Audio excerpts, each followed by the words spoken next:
Olá pessoal, bem-vindo ao Resfriando, seu portal sobre refrigeração. Meu nome é Diego e estarei apresentando hoje uma aula sobre evaporadores. Os evaporadores são equipamentos utilizados em câmaras frigoríficas para remover o calor desse ambiente interno. Então ele recebe um fluido proveniente da válvula de expansão, esse fluido vai estar no estado saturado com uma mistura, tem uma parcela de líquido, uma parcela de vapor. Quando entra no evaporador, ela recebe calor do ambiente, então ela evapora por completo e é descarregado como vapor superaquecido. Se analisarmos a situação em um diagrama pH, podemos ver que ele recebe o fluido no ponto 4, uma mistura, e ao receber calor esse fluido troca de fase até o ponto 1. Em um sistema ideal, como é representado aqui nessa imagem, o evaporador descarrega o fluido num estado de vapor saturado, porém sem superaquecimento ainda.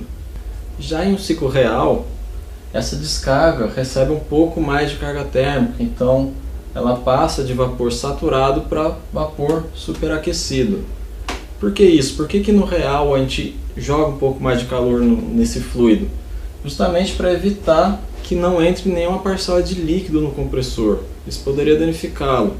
Se a gente considera um sistema que trabalha exatamente nesse ponto de vapor saturado, qualquer variação do sistema poderá jogar esse ponto de descarga para dentro da curva de saturação, ou seja, vai começar a ter alguma parcela de líquido nessa mistura e essa parcela vai danificar o compressor.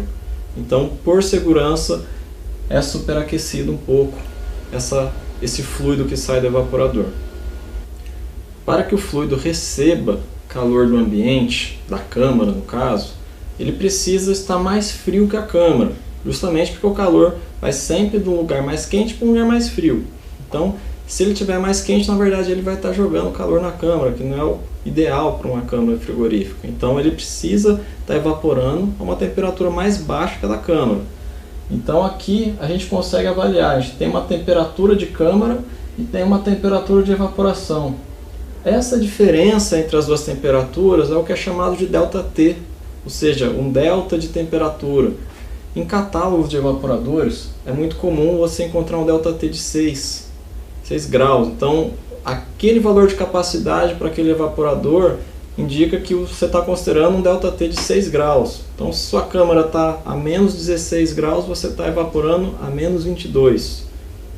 Quanto maior for essa diferença de temperatura entre a câmara e o evaporador, quanto maior for esse ΔT, mais seco vai ser o ambiente dentro da câmara.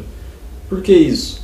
Quanto mais frio estiver a serpentina dentro da câmara, mais ela vai atrair a umidade do ambiente. É a mesma situação que você tem quando uma garrafa de alguma bebida está gelada. Ela fica com aquela umidade em volta dela. É justamente a umidade proveniente do ambiente.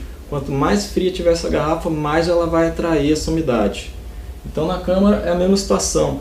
Quanto maior for essa diferença, mais fria esse evaporador vai estar em comparação à câmara. Então ele vai atrair mais essa umidade. Se o seu ΔT for menor, for pequeno, ele não vai atrair tanta umidade, então sua câmara vai ter uma umidade relativa um pouco maior. Nessa tabela a gente pode ver uma relação entre esse ΔT, essa variação de temperatura, e a umidade relativa dentro da câmara. Então, em 4 exemplos, se a gente tem um ΔT de 4 a 5 graus, a umidade relativa da câmara tende a ser alta, tende a ser próximo de 90%. À medida que a gente aumenta esse ΔT de 6 a 7, a umidade cai, já vai para 80%, 85%. Se a gente vai chegando para deltas maiores, entre 9% e 12%, vamos ter câmaras bem mais secas, entre 50% e 65% de umidade. Então, dependendo do produto que você vai estar armazenando, vai ter um ΔT adequado para ele, justamente para que o produto seja armazenado num ambiente de umidade adequado para ele. Em situações em que a temperatura de evaporação está acima de 0 graus, quando essa umidade se prende à serpentina do evaporador, ela acaba simplesmente se acumulando, depois ela escorre e é drenado para o ralo. Se o evaporador tiver uma temperatura de evaporação abaixo de 0 graus Celsius, essa umidade, ao entrar em contato com a serpentina, acaba congelando. E Com o tempo, esse gelo que vai se formando vai bloqueando a passagem de ar entre uma aleta e outra. Então, para evitar esse tipo de coisa, são aplicados períodos de degelo. O mais simples aplicado é o degelo a ar, recomendado para temperaturas mais próximas de 0 graus ou acima, em que você não tem uma formação de gelo tão intensa. Então você simplesmente desliga seu sistema frigorífico por alguns períodos e deixa que esse gelo derreta e escorra para o dreno.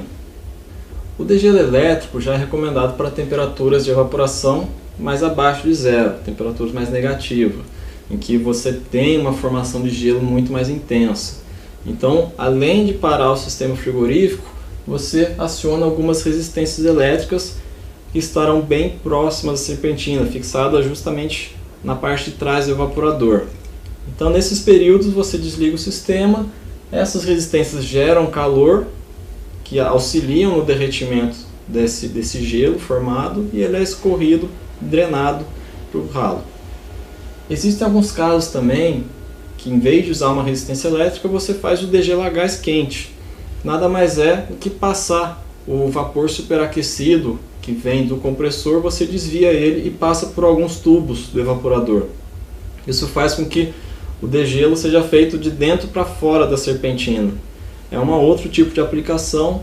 O de resistência é muito mais usual no mercado, porém o degelo a gás quente é muito mais eficiente. Você para o sistema da mesma maneira, para o evaporador, desliga os motores dele e aciona uma válvula que vai desviar esse gás quente pela serpentina.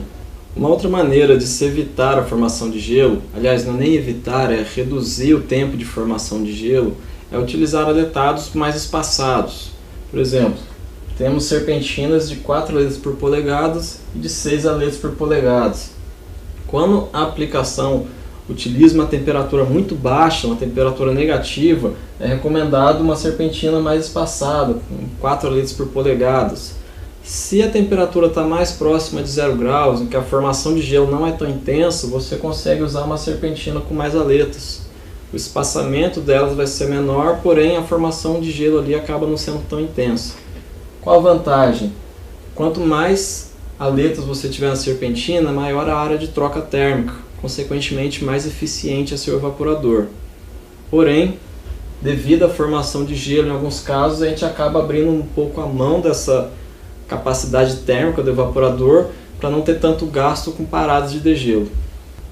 Com a aplicação de câmaras frigoríficas, normalmente estão temperaturas abaixo ou muito próximos de zero, é recomendado que o sifão de dreno seja instalado do lado externo da câmara. Por que isso? Se o sifão for dentro da câmara e uma câmara para congelados, depois de degelo, esse sifão vai ficar coberto por gelo, vai ser entupido por gelo. O dreno, a água vai escorrer pelo dreno, vai parar no dreno, porém como a câmara está numa temperatura negativa, isso acaba congelando. Num próximo degelo, você não consegue mais escorrer, a água vai ficar presa dentro da tubulação até o momento que ela vai começar a escorrer pela própria bandeja. Então recomenda-se que o sifão seja sempre do lado externo, tanto o sifão quanto um dreno aberto também. Duas informações muito importantes encontradas em um catálogo de evaporador é a flecha de ar e a vazão. A flecha de ar vai indicar o tamanho máximo de câmara que você vai poder utilizar para aquele evaporador. Então vamos supor que você tem um evaporador com flecha de 8 metros. Ou seja, essa flecha, esse fluxo de ar que vai sair do evaporador vai percorrer apenas uma distância de 8 metros. Se você tiver uma câmara maior que isso, esse fluxo não vai atender toda essa câmara. Então, para evitar esse tipo de aplicação, esse tipo de problema, você utiliza mais de um evaporador. Temos aqui alguns exemplos de aplicação de mais de um evaporador para aproveitar uma flecha que não é tão grande, que não atenda essa câmara. Então a gente pode colocar evaporadores em linha, um de costas para o outro, ou um do lado do outro, ou intercalados, mas sempre tomando cuidado para uma flecha não estar direcionada na outra. Sempre uma flecha cobrindo uma área que o outro evaporador não vai cobrir. A vazão de um evaporador é muito importante para você calcular o número de trocas de ar dentro de uma câmara. Então, basta você pegar aquele valor de vazão indicado no catálogo e dividir pelo volume total da câmara. Isso vai te dar um número de trocas de ar por hora, sendo aplicando essa fórmula. Esse número de trocas tem um valor recomendado, um valor máximo e mínimo recomendado para cada tipo de aplicação. Basicamente, o que ele quer dizer? Quando você tem uma troca de ar muito grande, muito intensa, você acaba ressecando demais os alimentos, você joga um fluxo de ar muito intenso nos alimentos e eles acabam ressecando. Nem por conta do ΔT de deixar o ambiente muito mais seco, mas sim por você ter um jato de ar muito intenso em cima do produto. Se a troca de ar for muito pequena, essa vazão acaba não cobrindo toda a câmara e você vai ter algumas regiões da sua câmara que não vão receber esse vento frio, elas não vão ser refrigeradas. Então somente parte dos produtos vão ser conservados, enquanto outras partes vai ser aquecida, você vai perder esses produtos. A tabela que vocês estão vendo agora, ela vai indicar um valor máximo e mínimo de troca de ar recomendado para cada tipo de câmara. Então se você tem câmaras para resfriados, esse valor de trocas de ar não é tão alto. Se você comparar com um túnel de congelamento, que você precisa de um grande valor de troca de ar, uma troca de ar bastante intensa.